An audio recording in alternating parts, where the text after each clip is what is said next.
In this video, you'll learn how to send SOL from your OKX wallet to your Phantom wallet. By following these steps, you will successfully transfer your cryptocurrency between these two wallets. Begin by opening your Phantom wallet application. Once the wallet is open, locate and click the Receive button, which is typically found on the main screen. After selecting this option, you will be prompted to choose the cryptocurrency you wish to receive. Select Solana from the list of available cryptocurrencies.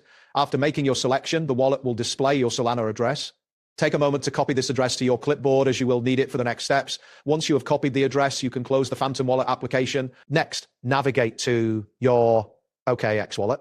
Begin by accessing the Assets section, which is usually prominently displayed on the dashboard. Once you're in the Assets section, look for the option labeled Withdraw and select it to initiate the withdrawal process. Once on the withdrawal screen, you will find a search bar. Type Solana into the search bar to locate the Solana cryptocurrency option quickly. After choosing Solana, you will be prompted to paste the address you copied from your Phantom wallet.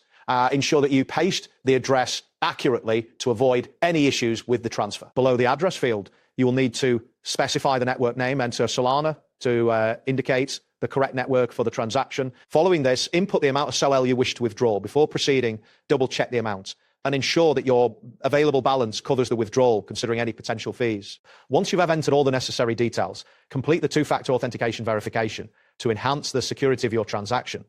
After successfully completing this step, select the Confirm button to submit your withdrawal order. You should see a confirmation message indicating that your withdrawal request has been submitted for processing. That wraps up today's guide. Thanks for watching and catch you in the next tutorial.